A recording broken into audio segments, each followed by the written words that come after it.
Samedi 11 septembre 2021, dernier numéro, il y a Poso Oyo pour un libre débat sur Samuel 13 Télévision. Merci. Bozaï Belé, Mokili Mobimba, et plus précisément, na États-Unis d'Amérique, partout dans tous les États, na ma ville Nyonso, Esika, Boza Kolanda, libre débat, Topesibino, Mbote.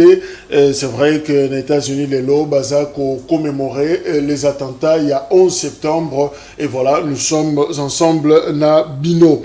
Merci également l'équipe, il y a Merveille Vango, Bango va remercier Bino, Bisso peut te remercier Bango parce que ils ont tenu le coup, Bazakina Bisso, tout au long de la semaine, Oyo Nabilongia Pongi pratiquement pour proposer Bino, numéro nyonso, il y a une semaine Oyo, alors coup de chapeau na Bango, bravo, cette équipe dynamique, formidable, au Bazo Sala, Moussala, une équipe de qualité. Voilà, breaking news pour la Mokolona Lilo.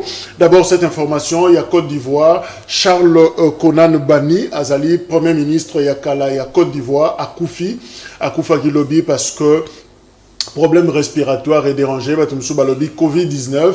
Alors, 78 ans, Azala qui est évacué, Misaki Libanda Mboka, Nabango, pour qu'il ne cause soin. Et voilà, l'ancien premier ministre, Aza Lisusu, Nabomoïté, Charles Konan Bani, Aza Yakoufa.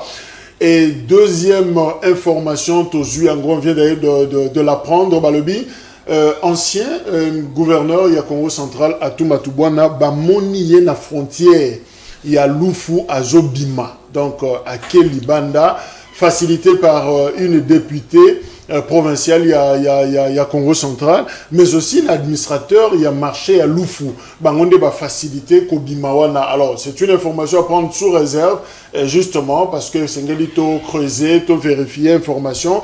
Ce qui est vrai, justice a Benguisa qui est procureur, il y a cour de cassation, a Benguisa qui a tout matubana, vendredi, Bakutanaye, na 10h, na office naye, mais finalement, a tout matubana a koma quitté, a ya quitté, selon nos reporters, au Bazaki sur le terrain. Seulement, avocat, il y a ancien gouverneur, Bazalaki Wana, Bango d'ailleurs, Balobaki, il ne faudra pas, Landelaye, Tokobengi, c'est la justice, d'autant plus que Aza encore revêtu na immunité de poursuite naye. Et voilà, finalement, cette dernière information aujourd'hui, est-ce qu'Abimi Nanzela Lufu ou pas, Balobi, on dirait, destination Eza Angola. Donc, à Toumatubana, à Kimi, na Angola, selon information entre guillemets le temps pour nous, il y a encore plus de précision. Autre information de Naouti Kolobango, 20 ans, depuis attentat il y a 11 septembre 2001, les États-Unis d'Amérique, Boyebi Yango, Salemaki, c'était un mardi d'ailleurs, attentat à Liboso et Salimine à 8h46, c'était exactement 12h46 na Mokili, temps universel, puis deuxième attentat au Salema à 12h30, voilà, Tongo 8h, puis 12h, américain va vivre loko nan batigala ko vivre te avion moko yé quoi ici pratiquement tour jumelle mususu ke na Pentagone avion moko détourné yango et panzani likolo et batu bazaki na simawana ba revendiquer ki attentat wana ezali Al-Qaïda ya Oussama Ben Laden boyebi biloko ba américain basala Ben Laden ndenge bakanga esinga babwaka na kati ya mai akei na kanda wana ba américain bakenda ko fanda na Afghanistan po ba traquer ba terroriste ba panza likita na bango wana mais sali que 20 ans après justement depuis 2001 ba lancé une opération wana sous George Bush et voilà que ba américain ba s'est retiré sous Joe Biden ba zongi bilan eza penza yangote parce que ba taliban oyo soi-disant mandé ko soutenir Ben Laden ba zongi na pouvoir bangonde baza ko konza et salut que bah déplacer bah salami certains afghans bah kimi des ordres wana na mboka na bango bah kena Uganda. Alors Uganda lobi président Museveni boyoki sur France 24 alobi aboyi bangote ayambi bango parce que baza bato mais question de ça qu'on se poser Uganda des amukie mais baza voisin à RDC. On dirait espace pendant Rofanda et ça rendait mingi na RDC. Parce que moto azana ndako studio azuba paya sika. Mazangi place Rofanda Sabango, il faut bon la soi intention aux ala nini ako ko senga lupango ba voisin est-ce que na ko yamba ba paya nanga awate. Nous craignons à ce que ba Afghan wana o bazana Uganda va traverser pratiquement frontière ba comme appel et comme un problème il y a République démocratique du Congo parce que Yoweri Museveni a lobby ba terroriste ba uti Mozambique bazo sala loi na est ya mboka ye asengi na gouvernement congolais atinda ba Soudan na ba kota na Congo o ba ko traquer bato na gouvernement congolais a pesi réponse na été voilà situation ndenge za ko se présenter yango wana loi là-bas oui c'est fini.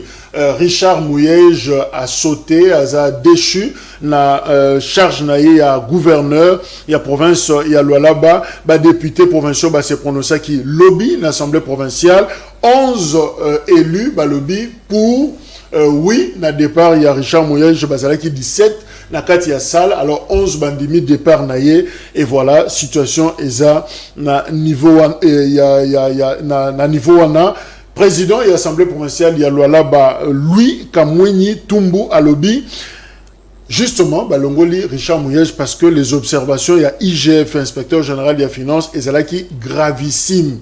Bazako Funda, Richard Mouyej, pour un détournement, il y a environ 360 millions de dollars américains. Voilà, Mbongo Oyo, selon rapport, il y a IGF et Zomonanate, Yangonde et Salike, Balongolaye, or, Yepa Yaki en Kinshasa, pratiquement 8 mois, afin d'azo, c'est là-bas, Yambakaete, et finalement, Balongoliye, Namusala. Équateur, ça ne marche toujours pas. Bobo Boloko, à Komeli, Mokonzi à la police, il y a Équateur, à Lobinaye, Kobanda Sika Oyo, à Longola, garde Nyonso, police, na sécurité, il y a président et assemblée provinciale, Ndeko Claude Bouka, Longola, police, Nyonso, ko entouré, donc parce que Bouka a aussi instruction, il y a hiérarchité. Vice-premier ministre, il y a intérieur, à Sengaki Naye a posé acte en tant que président et assemblée, mais il y a Komikuna, le but que Akenda d'ailleurs clandestinement a changé combo, identité Naye, à Komikuna, alors balobi, local a tout cité, et à la base, il y a moins de heures de belé, selon Mukandawana, Sengi Balongola, police, Nyoso, Baza Pembe Naye, ministre provincial, intérieur et Équateur a signalé que climat et insécurité makasi na territoire ya Makanzape Bolomba. Nani à la base il y a climat et insécurité kombo naye Claude Bouka président et assemblée provinciale. Donc baza kolela na rapport au APC na conseil des ministres basala qui le 7 septembre sengi justement mais un peu pour renforcer sécurité na Makanza pe na Bolomba. Donc situation Équateur eza penza tension eza makasi eza tendu justement na makambo ezala qui guerre entre assemblée provinciale na gouverneur ya province. Voilà les quelques annonces tous aki na yango en breaking news européen sanabino yango na Danou Kefula Zanabiso Elongo journaliste analyste politique ndeko Danou Mbote ndeko Jacques Mbote na bakongomani nyonso Mbote na ba ko débattre na ngai Mbote na ba congolais na lobito mesani est-ce que ton mesani na changement to na passe mutuna mutape sa question ami tuna question place azalia le ka réponse yemoko. Voilà, René Bonganga Zanabiso Elongo, président Babembiste, P4 dans le mouvement de libération du Congo MLC, et Jean-Pierre Bemba, Mbote, président René. Mbote ndeko Jacques, Mbote pena bandeko to kabona bango makanisi, Mbote pena bato nyonso bazwa katapo na bolanda biso. Toza pena ndeko na biso Alain Zikatedi, Yazali, Moko, ya Eside, ya Martin Fayulu, ndeko Alain Mbote. Mbote ndeko Jacques, na zongisi Mbote na bandeko banso to na bango na kati ya plateau pe Mbote na bakongomani banso bakolanda biso et surtout ba ko nyokoma na ko tanga makambe bele kuna pesi pasi na biki to kolobela yango mais to continuer ko lika été mboka we ko bonga. Merci. Alors juste vérifier information to na breaking news wa président René yosa originaire du Grand Équateur. Alors ce qui se passe finalement en Équateur, on dirait que province il y a toujours des problèmes et Zobangisa. Merci beaucoup Ndeko Jacques. Je pense que le problème est le Équateur comme province c'est vrai. Le problème est bandaki nini. Le problème est bandaki que motion et défiance contre le gouverneur. Malheureusement et respectant la procédure. Le gouverneur a Isaki na prérogative finaye. Commençant par coup d'appel à Mbandaka, parce que ça qui est raison, ailleurs, dans cour constitutionnel, parce que c'est raison, dans conseil d'État, parce que c'est raison, ce que est Salamaki qui est non, province équatorienne, à la carte, province où va organiser l'élection. et ndenge utei koloba président assemblée provinciale azalaki azwaki mitindo ya kozonga te puis ayeko zwa boîte azongiti ayeko koma kuna tango ayeko koma kuna seme climat moko boye c'est dit qu'on défier l'état c'est dit ba décision nyonso ezomaki na ba station wana abandaki ko respecter yango te et c'est qui est encore plus grave les 7 autres au bazalaki même obédience na été soki ba sali ba document soki ba sali ba document administratif ba ko tika na bureau azozo ba garde corps na ye atindi bango ba lokotana ba administratif tout ça donc ba gardo ba tchaki na disposition na po ba kengela ye et comment kindeke ba exécuter ba projet na ye voire même ko kende boye ko kanga au gradé wana ya administration na o asala ki réception ya document wana ko kende na ndako donc climat ezalaki pe mabe alors pour na kotia ordre na kati ya province Equateur moni conseil des ministres wana ba zwaki ba ordre wana pour que non ba tie peu calme et tout ça mais problème ezalika ko pesa bande ko conseil que non ba respecter l'état ata décision ezandengeni c'est dit soki o sengeli na mutu alongwa esika wana il faut yeba ke mibeko ezali est-ce le cambon ozo sala mibeko lobi bongo be lobi bongo te c'est ça le problème so ki l'état kati président René problème l'Équateur et bandi leloté bien sûr depuis chute il y a José Makila sous mandat 2007 2008 il y a tension tous les gouverneurs au Bazouya dans la province Équateur ils opposent à un problème au fait Naniaza Sima, il y a Makambouana. Est-ce que ça ministre, il y a intérieur au Bazarana Kinshasa? Est-ce que ça acteur politique originaire de l'Équateur? Au fait, le problème c'est à quel niveau? Bon, d'accord, d'emblée que le problème est ali acteur politique originaire de la province. On se comprend. Ces ali bon, je sais que aux alaki pe kona umela ki obi ba situation yo sozole kakuna. O bazalaki kala, balongola ki pe bango, mais siko bazomona que non, nettement mon boulot est salmi bouye, bisoto profiter pour to zonga. C'est ça. Mais c'est ce qui est regrettable les ali que non. Tango aux ali moto à l'état we ba que ekolo et tambola kana mibeko. Peu importe, ce qui mibeko ekwe et respecter volonté na yote, on mi s'incliner. Ozomo, c'est du problème to donyo comme kaka sokinga na lingi danute. Ata mi beko epesi raison na boya kaka parce que na lingi danute ce n'est pas normal ozomo mi beko basala wana po etambusa biso ata yebi ke ezali injustice bonabo mi se cliner d'abord lukalo lenge nini okoko sala likambo wana na ndenge ya malamu merci voilà Danuke Fula Richard Mouye Jacques ndeko Jacques merci na motona nao kandi na koloba bana ebite soki to ne tozo sala mission be bato bakotala biso tozana po makora mikolo na mai surtout na Kitambo, dans l'avenue du fleuve, c'est terrible. Bandeko babenga kinga balbinde ko danu non. Faut que le bela biso, na groupe nanga WhatsApp vraiment, na seli na mokonza mboka. Nazo ibati. Soki batu ya réside zone snel badi.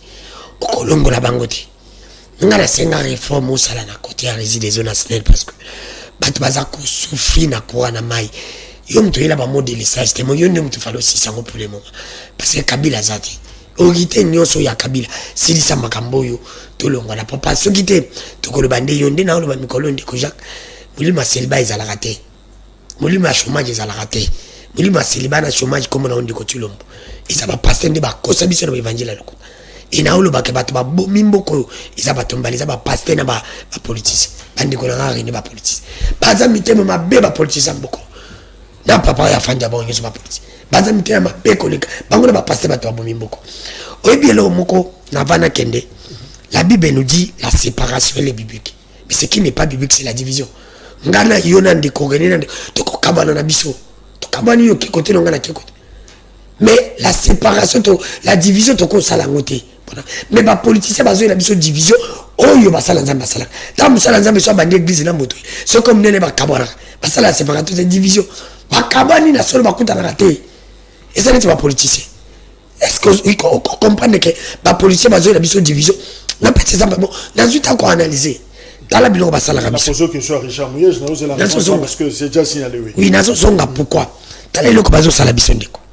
Aussi, quand on a un gouvernement où tu salima, parti au pouvoir, basu 12 ministres, mais basu 40, basu 10, basu bangon obédience à province moko.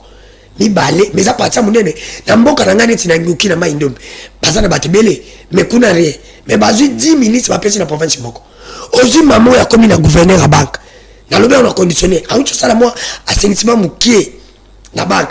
Mais t'as là, on veut dire que tu vas battre bien, école à Tchekuna. C'est comme si, comme, Bilo, comme il y a ceux qui ont la vie, la Tibatunanga.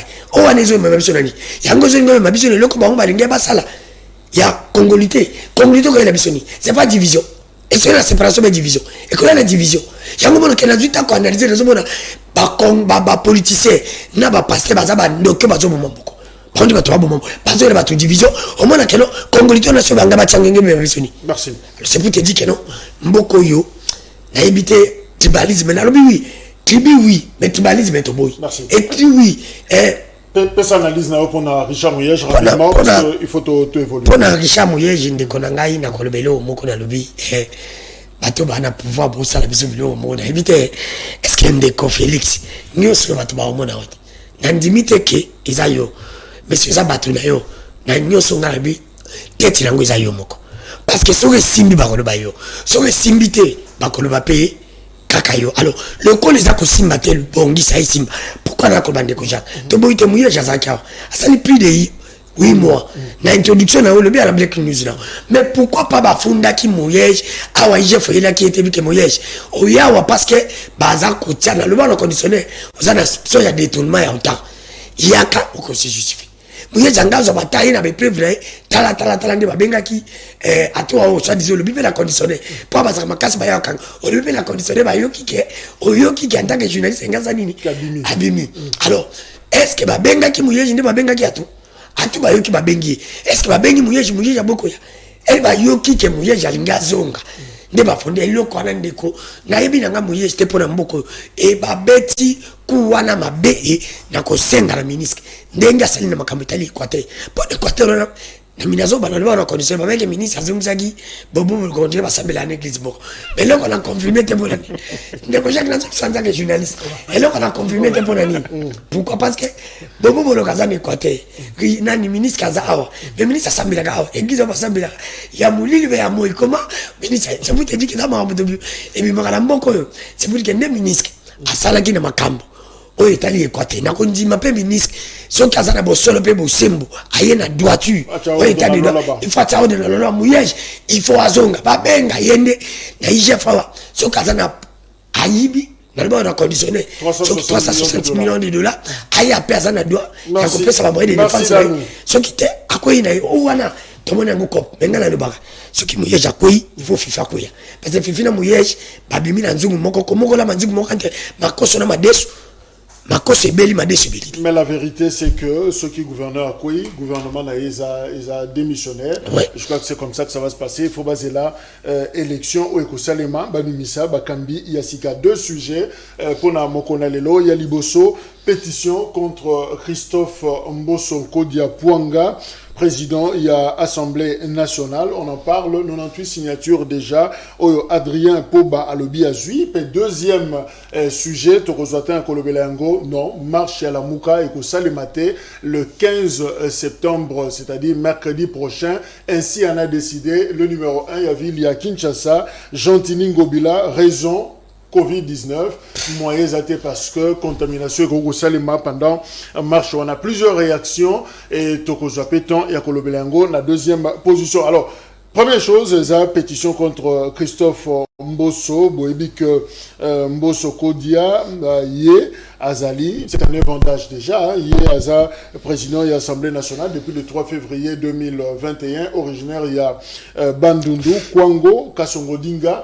Et voilà, Sako Mokolo a travaillé dans Maréchal Mobutu, Yende a remplacé qui bureau, il y a Janine Mabunda et Bazobenga Yango bureau, il y a Igno Sacré. Alors, Adrien Poba a cotisé pétition à initier Yango pour faire partie Mboso. Grief, Azo reproché Nini. Et l'Okaliboso entrave na contrôle parlementaire.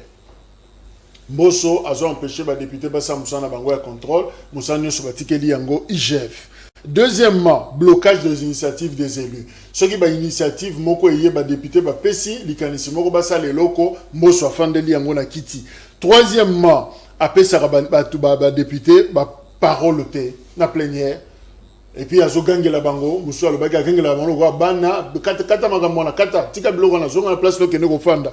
Donc respect ezo zalate et pas na ba député manque ya organisation sérieuse na ba travaux en commission permanente. Voilà les quelques griefs faut bazo reprocher ndeko Mbosso. Est-ce qu'il faut kende, est-ce qu'il faut pas kende ndeko Alain makanisina yo ezani.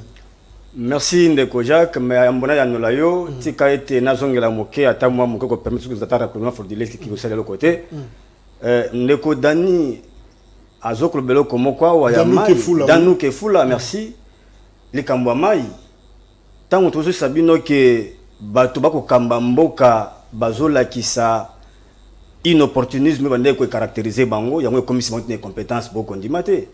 Est-ce que yebi que régie des zones na kisasa on a 4 usines pardon oyo ya mai et pesa biso mai et lo comment bolobeli yango malamu te place na comment na mono 8 ans ko la biso makamba 11 septembre mais et lo ko leki na Congo biloko belé to kotika yango ezana rapport oyo honorable ya eside ndeko na biso Kasekwa akotisi kotalisa 4 mois jour pour jour. Wapi kuna bato bako kufwa na est. Plus de 600 personnes déjà depuis que nous sommes là. Ndeko nangai. To diviser yango par jour to comment que to ko perdre au moins 5 à 6 personnes par jour na est. Mais justement, c'est là, donc on fait ceci. C'est pas de te jouer la sujet, mais libre débat, tokendaga thème par thème. C'est-à-dire, tozoaka, point, moukolope, gokoma, tolobe la situation na est, comme on l'a fait peut-être na avance, tokozoatan et kolobelango, na honorable Kassé, quoi, ceux qui à la dispo, voilà. Mais pour aujourd'hui, et ça n'a pas sujet, ça aligné, et on avance. Na aligné na lobelo comme moko ya motuya. Ndeko Jacques, to sakana na bomwe ba Congolais. To leli mingi mai na biso ya Kasai. To leli mingi za ki polluer. Mais to bosani ki ba kompe ba meli ba kino to set to meli mai ya Kasai. Donc on va s'étendre trop na ba na boité. To le dossier Mbosso. Et ça comment dossier Mbosso. To suite au démarrage. Na comment dossier Mbosso. Non. C'est pour dire que non digression T. Merci. To banda directement sinon on va évoquer plusieurs sujets et ça va perturber. Na ngaki na tali soka incompétence bande ko na niveau ya région. Il y a pas de mais na kolobela yango atasi. Merci pour la parenthèse. Pour na makambo etali Mbosso.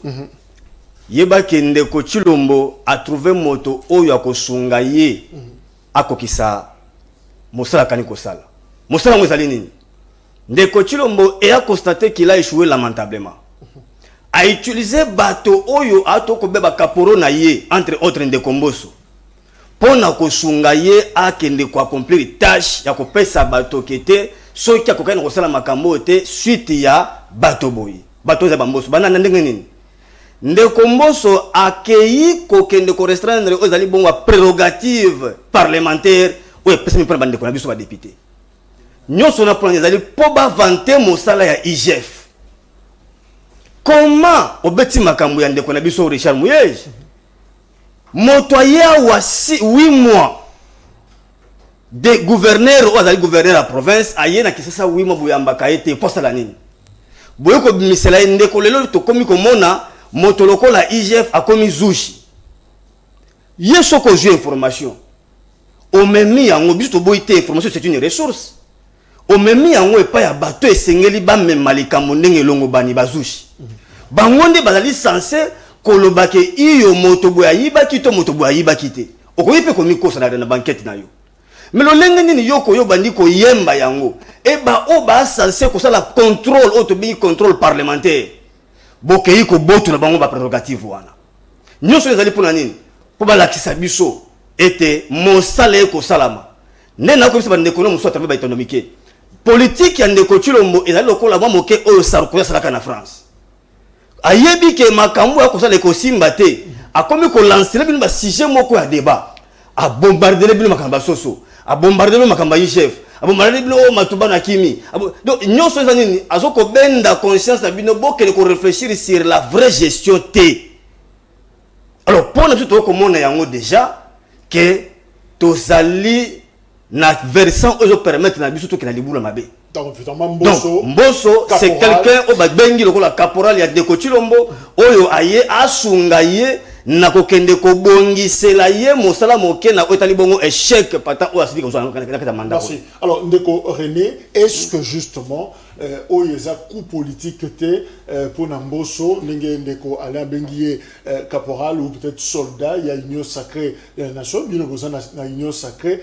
Est-ce que ça que tu utilises qui Moutou, tout le monde le rôle on dirait rôle naïe comme une souka, évidemment un bon débarras, un décopo bas, bêta moi le comment on a tous se débarrasser na Namboso, vous avez estimé que tant naïe coquille rôle c'est là qui a joué. Merci beaucoup Ndeko Jacques. Tant que tozolo ba na komba Mboso tozolo ba na institution, Assemblée nationale, oyo SID ezana 4, oyo nouvelle de la ezana 4. Pour la ligne de Kwazoloba, c'est comme si Bango Bazali parti prenante. Mais ba Congolais ba yeba ke bazana 4. Et si des azana 4, arrêtira ba député na Bango te bazawana. C'est dit le problème oyo Bango ba ko boka wana, parce que boka la paix ba député na Bango. Muzito alobaki clairement que asi zakate mais ali akambongo à l'état. Je pense qu'il faut bande ko ba yeba yango. Problème à l'Assemblée nationale, je pense que député nyonso initiative o akoko sala on respecte parfaitement la règle des alliés madame. C'est que moi je m'inquiète d'abord si stabilité à l'institution. Parce que la union sacrée, fondement na yango ezali Assemblée nationale. Ce qui est Assemblée nationale, ils ont connaître paix socialité, ça pose un problème sérieux. Parce que noyau dur, vous avez comme fondement na lobaki, il y a union sacrée ezali wana. Alors, si ça commence comme ça, ce n'est pas bon. C'est pas bon. Et vision à l'union sacrée de l'Obaka, ezali pour n'a pas intérêt à Congolais.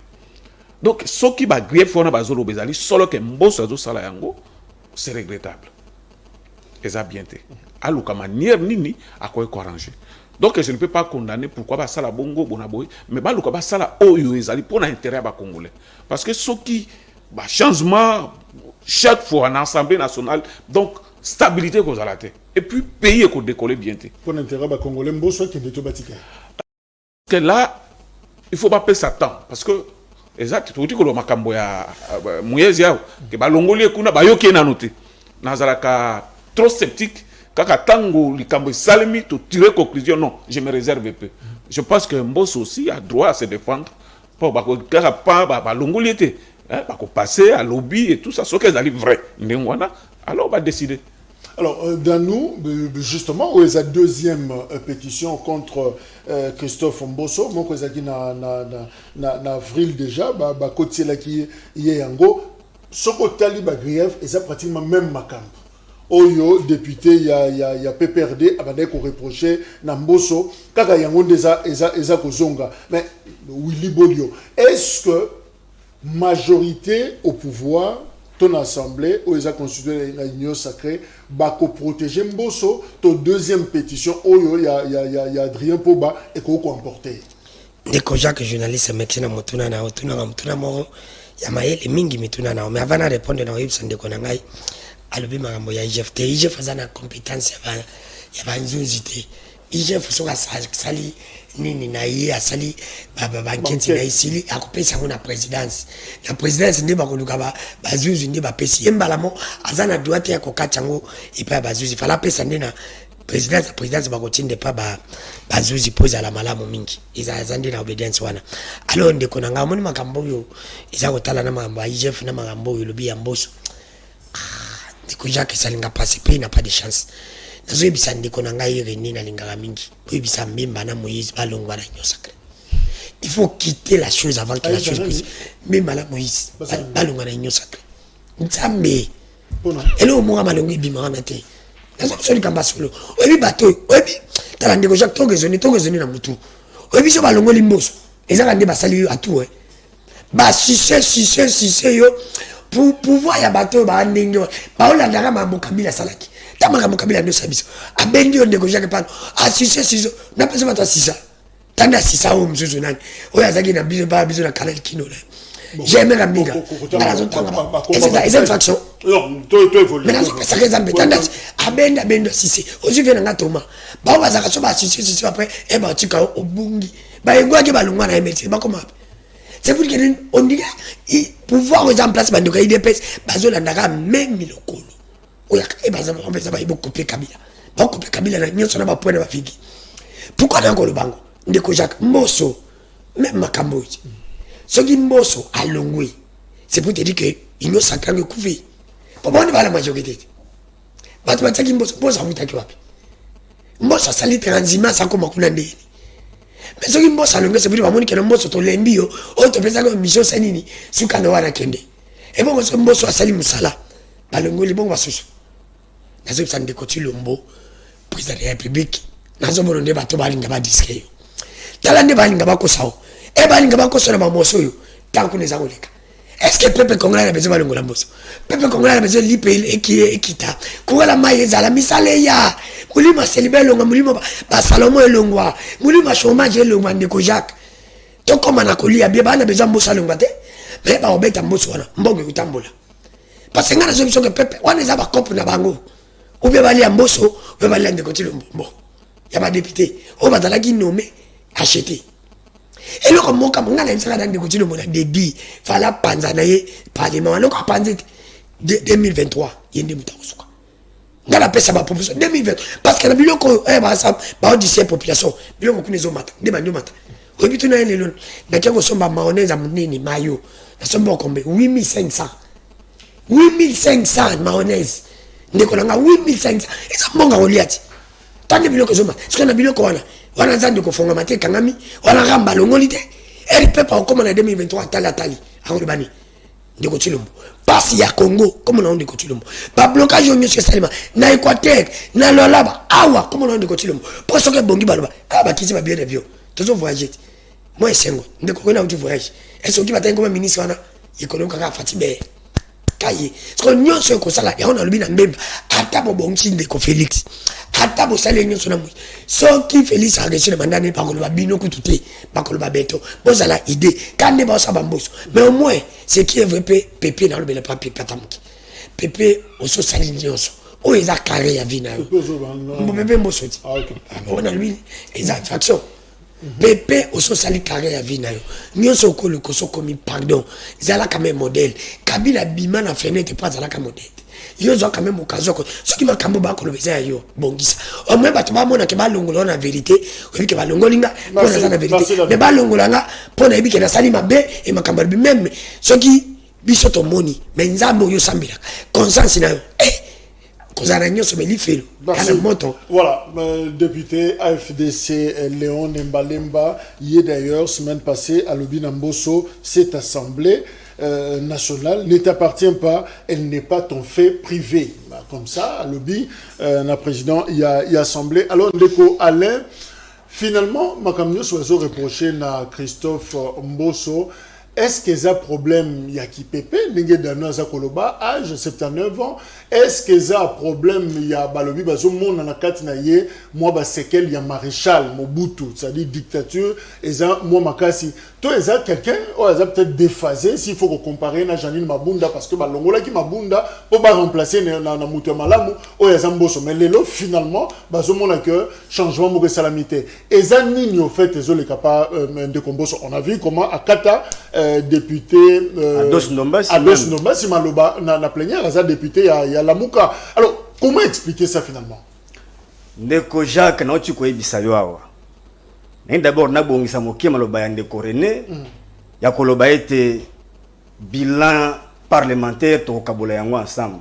Ndeko biso alobi bozape na ba député na alobi to na ba député ça ne marche pas bino pe boza comme ça. Yango en quelques mots tozali makambo soko la kuna ya biso tozali ba salité ya biso nyonso. Mais awa soko tali malamu to kolobela groupe ya bato na kati ya bureau oyo ezali lokola toko benga ngo na ba terme managérial comme un comité de gestion ya système oyo ezali kopekisa ba député basala mosala na bango ba député y compris ya MLC ba nyonso baza kolinga basala mosala c'est là où nous sommes mais ezali na moto moko to yena clique na ye ba jui oyo ezali bongo chambre basse à parler ba commission locale la caisse de résonance na bango et loko to ko boya ndi yango wana parce que le lot nyonso to ko mona c'est le bureau qui décide ya yebi neni ko aline ba pétition neni ko aline ba matière à traiter il ne tosama so ya zo bloquer nyoso izana hito otala metolobi boyende ko ngai makambo ezalité ya âge et alina bato John Biden a plus âgé mais aïe pour résoudre le problème ya ba américain lelo yonde ko na biso papa na biso mboso makambo akosa na ebisio ke azali na système oyo eye na nzela ya union sacrée o bande ko na biso barene bakota parce que oyo lelo azo sala eza makambo la kisiete aza sima ya ndeko Chilombo pour permettre na ye aluka neni ko bongisa bilan na ye mais tala pas de niveau na yo oko bete la bato union sacrée maboko pour dire bien que Mbosso ndengolobi aza mutu na bango ba chewana pour jouer rôle na bango mais finalement ndeko balobi bazana 98 signatures ya ba député pe ya union sacrée donc union sacrée veut chasser union sacrée na yebisi yo ndeko Jacques likambo bato bana miso mine ya politique ne ba comprendre nini yo que ça calcule zo ko uta depuis ndeko Chilombo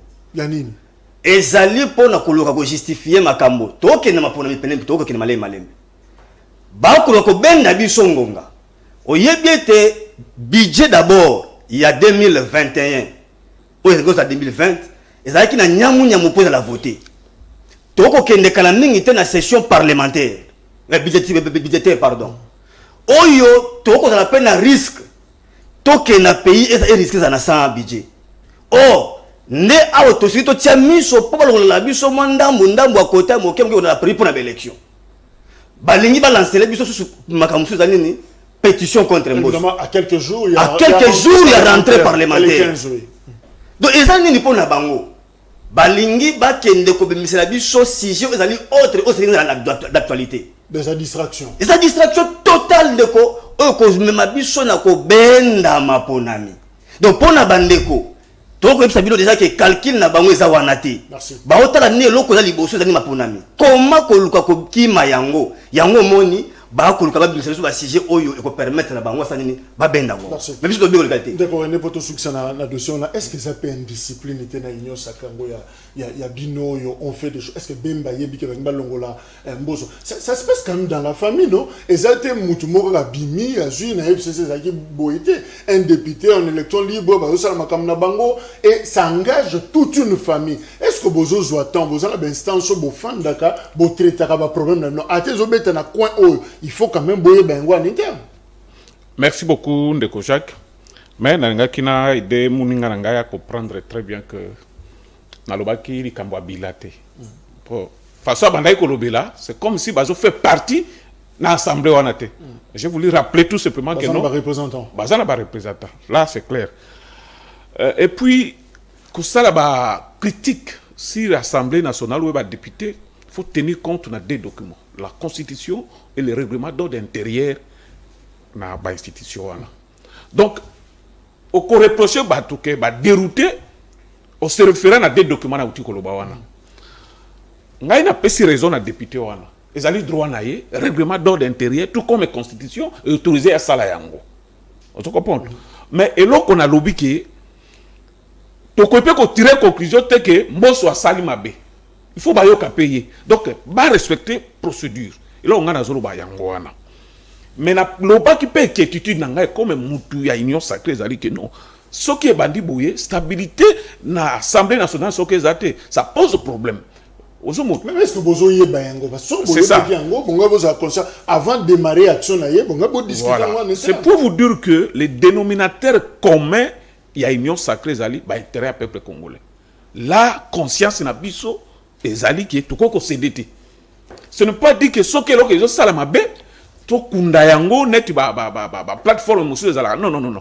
C'est-à-dire ce qui m'a moniqué était là tout ça là ezali na des avatars à peuple congolais to ko dénoncer yango et là il ne faut pas nous dire que non tous à la cohésion to fanda to lo babona non c'est pas ça je pense que bato il faut pas féliciter quand même union sacrée parce que ezali comme ezali qui voit unique à l'époque il y a FCC bolo baboye amen mais ce qui il y a union sacrée Salimabe, nous sommes dénoncés il faut vous féliciter parce que nous sommes là pour les intérêts du peuple congolais, non pour les intérêts des individus. Donc pour la Kolobali Kambouana, je pense que tous à la EP trop réservé parce que les alliés matières trop techniques, il faut avoir vraiment des éléments. Rapport constitué le Bénin dans le Camboyo, règlement de terrière et assemblée le Bénin. Et ça, tout ça, là, quand on a bâtiment que tout le monde est bon. Qu'est-ce que dit que, oh, ils sont députés, on a lobby, ils allaient vrai. Voilà. Merci. Voilà, je crois que Tozo Landela encore actualité on a sûrement semaine prochaine Boyebi Cœur, rentrée parlementaire Ezali, session budgétaire il y a septembre Ezako Fungwama. Donc on verra qu'est-ce qui va se passer par rapport au dossier Yamboso et on fera un effort, il y a quoi atteindre encore une fois lobby na rédaction, il y a CML13 télévision, ceux qui tient à rejoindre Adrien Poba et on va le faire également la semaine Tozako Banda pour te comment Ezako évoluer. Alors, deuxième sujet, Toza Kolobela, marche Yalamuka et Kozalate le 15 septembre. Ezali, Mukanda, il y a gouverneur, il y a ville, il y a Kinshasa, Gentilini, Gobilande, a notifié Bango, à l'obi, il y a risque, il y a contamination massive na Covid-19. Alors, Wanande, place Sikoyo, Makambokomi, est sérieux, Devos Kitoko, à Siliki, Makasi, puis à l'obi déjà réagir, lobby, Devos, secrétaire général, il a décidé, c'est un acte qui relève d'un nostalgique du néo-kabilisme à sa phase primaire. On a vraiment français à Makasi pour comprendre. Biloro, professeur Devos Sabimis Narbandeli Yango, c'est un acte qui relève d'un nostalgique du néo-kabilisme à sa phase primaire. On est à Kanda, professeur Ndesali. Et on nous apprend d'ailleurs que délégué il y a décidé un nouvel élan fundi justement na cour pénale internationale et un représentant de Bango chargé à relations extérieures il y a la Muka Albert Mukulubundu bakendaki lobby kotika memo na bango na cour pénale internationale à la haie kuna balobi bazo senga na procureur ya CPI a documenté toutes les violations des droits de l'homme au kozala enregistré le 15 septembre sali mukolo marche ko salema violation no ko salema komango na moi papier bazo alerter bango parce que balandela bato bakozala auteur na bango. Alors dans Kefula finalement décision ils ont mis gouverneur Aboyi, Covid-19 oblige, contamination massive, donc il n'y a pas marche le 15. Je rappelle d'ailleurs que selon Devos Kitoko, marche ko Salema, Makam Labaronio Sezali, Bakolanda, ordre mal donné, il y a gouverneur T selon réaction naïe. Olobini. Médecine de Kojak, s'il te plaît, avant la kota, Fona Salama à l'étage, Ndeko René, le bébé intérêt, il y a une sacrée, ils ont la canane au peuple. Ndeko René, intérêt, il y a une sacrée, il y a un peuple. Peuple là, comme on a intérêt à sacré, intérêt à peuple résumé ne l'oro moko. Ibisa ndiko tulombo, atabetango, ya lobi le peuple d'abord. Abetango kapande ko jako retourna nganini. Intérêt za kana akora mbudi. Akora mbudi se ba appliquer ngo pas. Moi c'est ça la peuple za. Kabila tika kango ti le ndiko tulombo.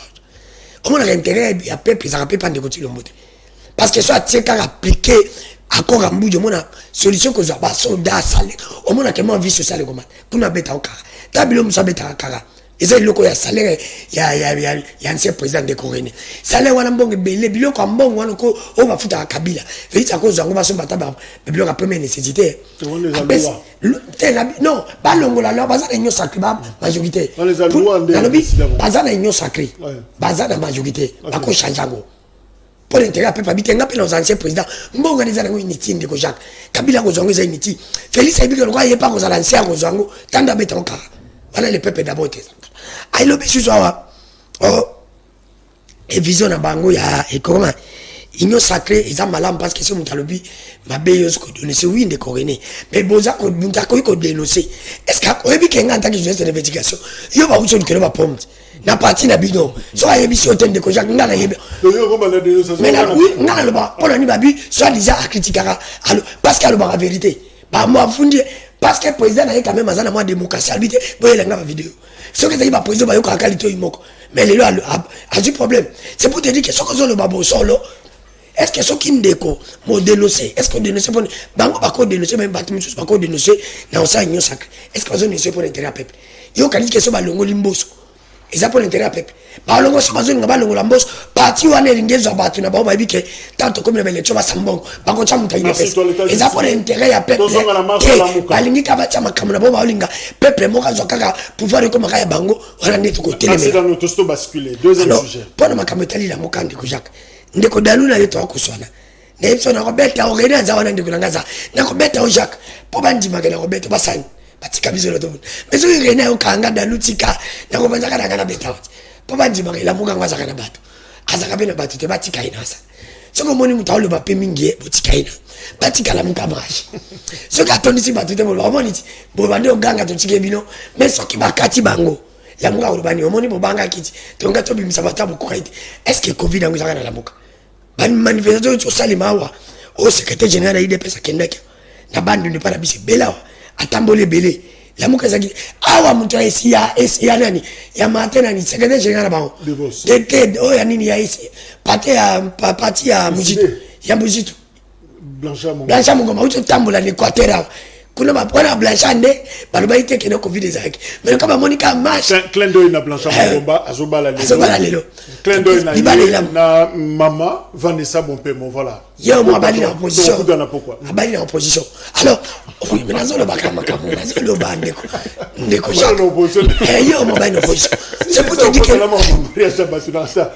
c'est pour te dire que ndeko ja comment bazake aux acteurs à balaité adresse pas comme l'opposition c'est pour te dire que ndeko nanga Jacques on comprendre que au ça le côté-là donc kuna ya bakebele mais balobaki Covid mais c'est Covid ça oyo kende Congo bila eloko tangi phrase oyo professeur Abeti so tanga ko na lingala il faut ngala ngava émission tango na lingala pour mona ke Abeti nde Congo bila biloko babande ko sa FCC abebisi ke wana eza nanu ya bomwana bandi FCC mais ya bandi yango ya bomwana nanu c'est pour ya bandi yango ya mabe mutu sango bima eloko na ebimi ka nje eloko gouverner ndi babeja gouverner ebimi salité ngombi la fallait Alex Abizo ke bakena union sacrée balingi ba valer démocratie batika ba marche pona ngai poto ba pe grande ka failu alo ba pe no mi belé batika ya marche. Merci. Alors Ndeko Alain marche zati le 15.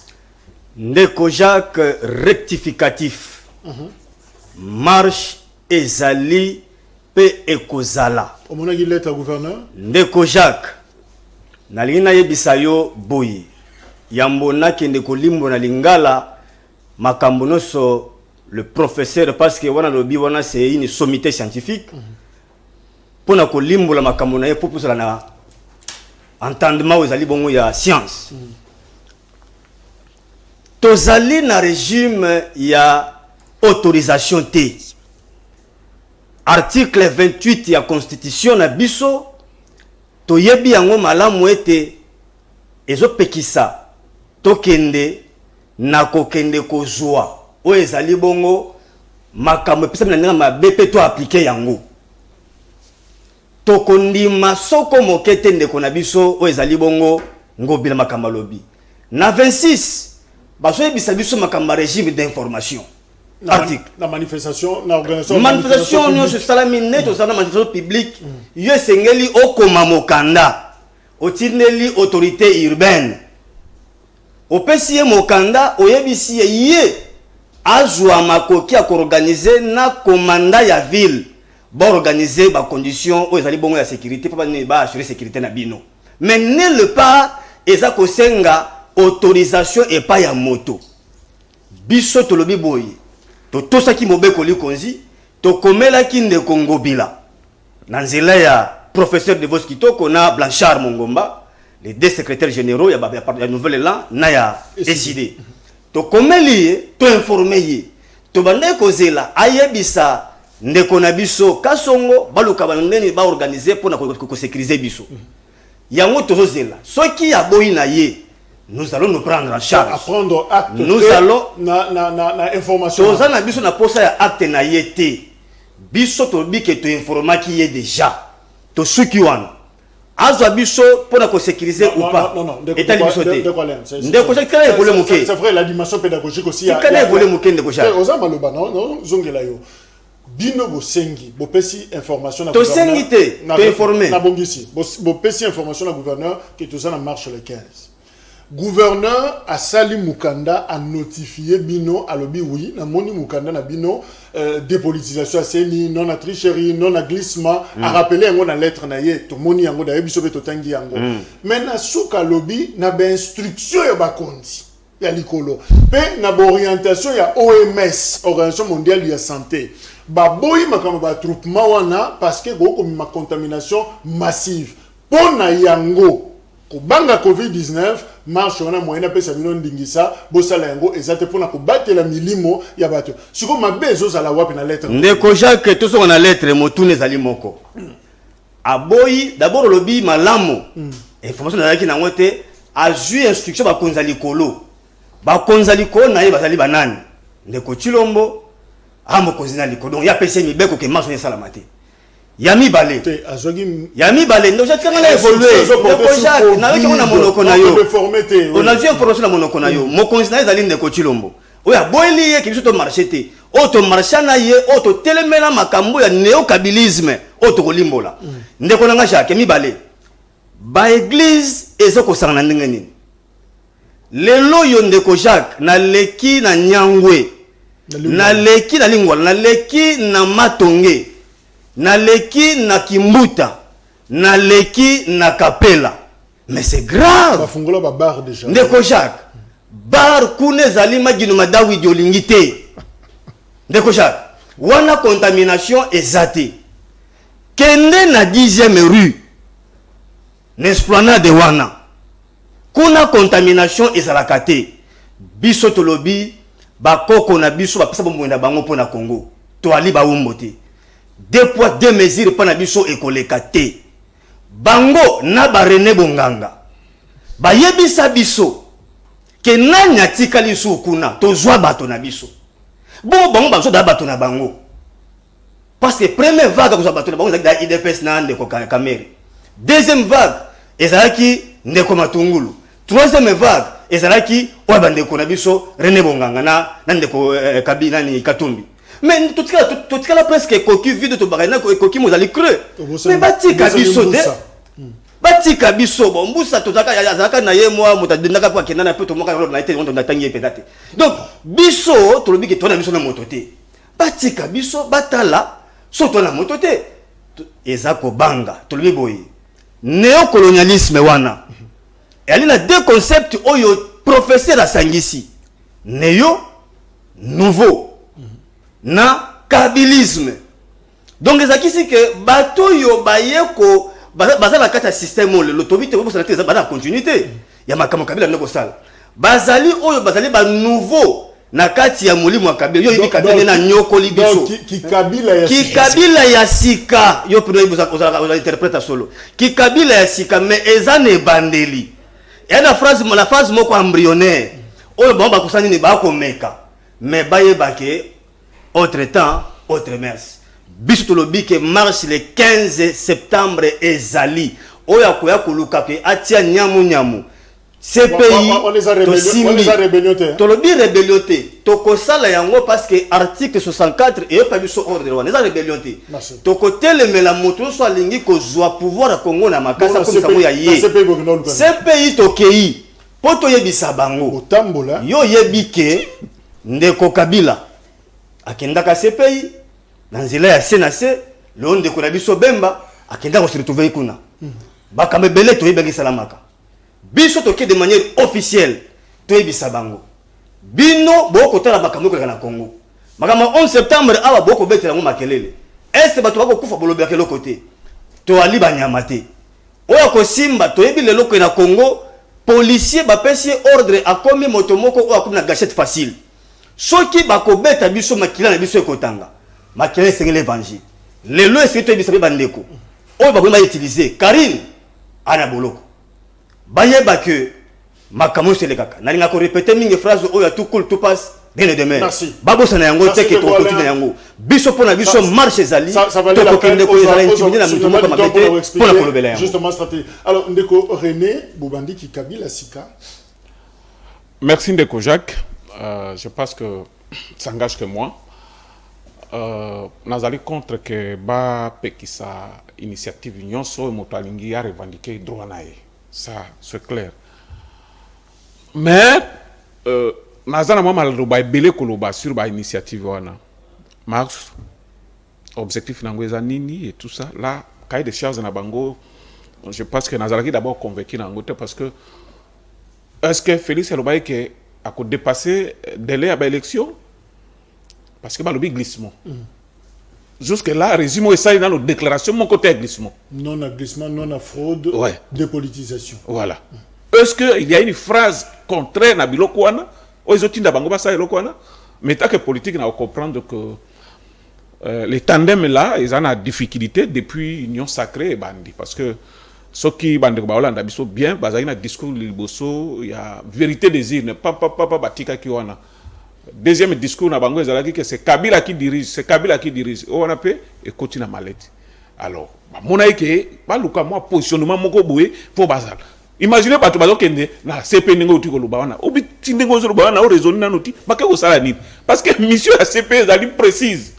Osomon azali na catégorie ya makambo ya ko sala. Alors, jusqu'à présent, bon, je pense que même dans le couloir de quoi expliquer, est-ce que oui, ils allaient réglementer la mission à CPE et tout ça. Donc, le problème, ils allaient que Ndeko a fait ses propositions, il y a dialogue. Je parle, attendez, mais le vrai problème, c'est celui-là. Oui, le problème, il faut trouver consensus. C'est une initiative à Malamo.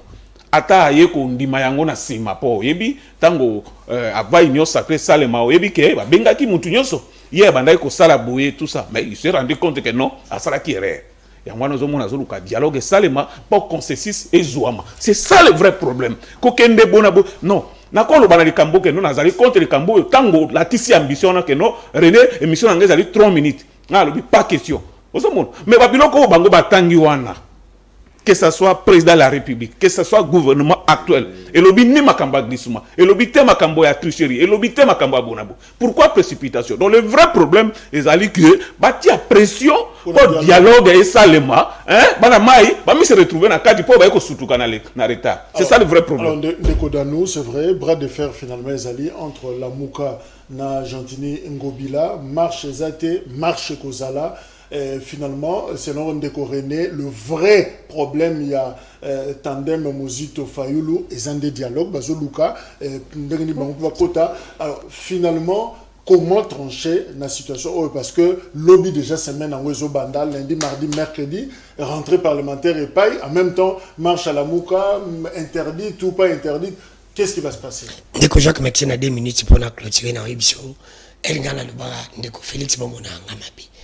Et le bac Congo des abos des autres des alliés comme on a de Kotulombo parce que changement que ça l'a pris comme on a n'attends Kabila dès que Jacques Youzouab ton qui m'a bambangu na yoti Kabila salabiso bagazi na yoti oyebiti mais comment voulez-vous que Kabila salabiso bagazi na de Kotulombo yemoko mais ce qu'on dit Kotulombo comme la pouvoir alinga sala même makamboka moi na mukyo azana ndako ce batunier est-ce que bato ba marché to ba boy na boy Félix aulbana ah tout la Félix mtaboya ki ba Félix mtaboya alwango bile baba Félix peut ba bandelo ba boso Kabila est-ce bando tanga comment kimuta mais ça kimuta mtamande boya comment voulez-vous kimuta bando boya lelo yope jantina boy me ba Félix c'est vous nyonso ko salima lelo ba konzi po baiba ba komona ndene tingana mona pasi ya Congo comme na ngonde ko Chilombo bénédiction Congo aux alliés mais ko la passe ezali abongisa parce que celui de na 2023 yé au moins nazo chité nanga makambo nyonso lubiawa ata to bazo ngaba longola bato pasa la beauté il bien pesa comme na bon wa bengo sauver 2023 de Kotulombo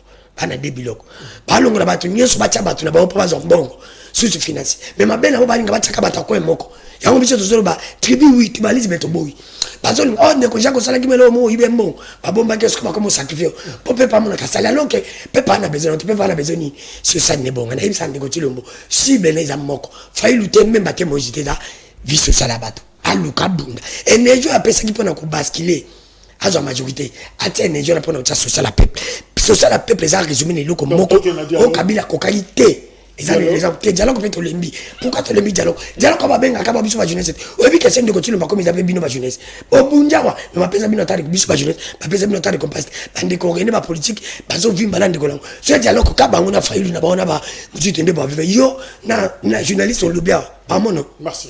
Alors, Ndeko Alain, to Lingi, to Silisa, Ozana SID, alternative n'a pas de zanini. Et là, on a Bozo Kanisa, Bosala. D'abord, vérifions l'information, Ndeko René.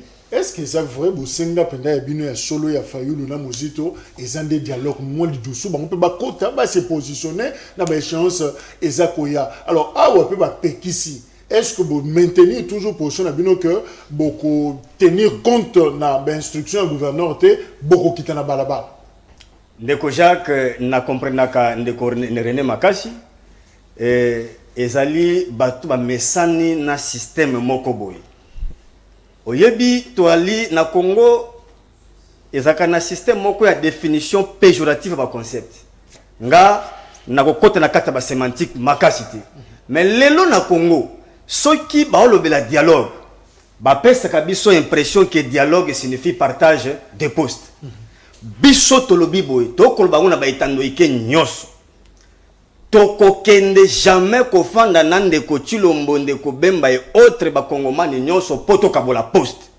so comme na tango toke to kabola poste biso tokobima to ali na poste ya poste te ba kende na mulimo ba mesana na bango banda sansititi ba koba na mulimo ba vandi concertation dialogue balinga ba concept ndé na bango na suka na ba kaboli poste biso to le bela bobele sujet moko ya to lobi ke to fami so tambelete 3 jours au plus tard une semaine ça spécifie to lobi tokolobela kaka élection ndeko Jacques et donc on a kokende yango yo mtozo conclure yo mtozo ça émission tangu président élu Martin Fayulu OK a commis mukanda a lobby que il faut tokena ba réforme OK plan est sorti de crise Martin Fayulu a proposé schéma na yeza que il faut créer commission moko très bien oyo et kozala au commissaire moko na ko gérer ko réforme implémenter ba réforme OK OK amichena animateur ndeko Félix Tshisekedi yo otikali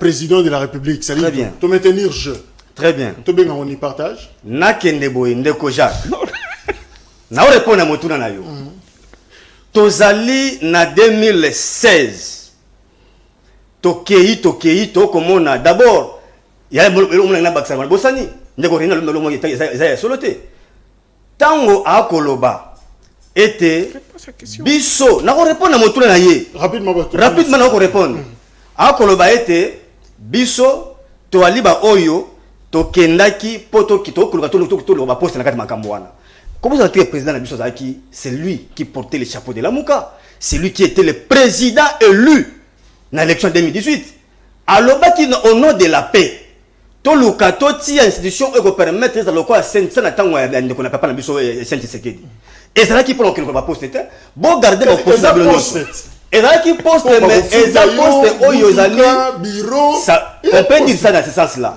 mais l'objectif principal était la réforme ou les réformes institutionnelles to lukaba réforme ko permettre na biso toti ya makambo na mesa po élection ya lobby ezala malamu ba yoki bisote to évoluer na minute tozolo ba oyo ezali sous na tina te makambo ba réforme wana ya oyo pa makambo ba commission plan de sortie to biki na minute ezala sous la tante to kobi na presque 2 ans auto okende ya ma problème yoki so lobby boy to na ba réforme moko ezali beaucoup plus frappante ba réforme ko za consensuel et permettre to kin ko douce to kin ko atterrir na douceur ba réforme metali bongo beaucoup plus makambo tali élection c'est ni loi électorale tout le monde bureau ya solo et ko permettre na biso que c'est ni eza la caporalité eza na boko ya mototé eza na poche ya mototé yo ko imaginer ndeko na Jacques 3 cycles électoraux banda ko voter congolais akenana no kozwa moto ya tiate to kenango wa soki siko bandeko ya Kanluka Changu Moamba babengi yo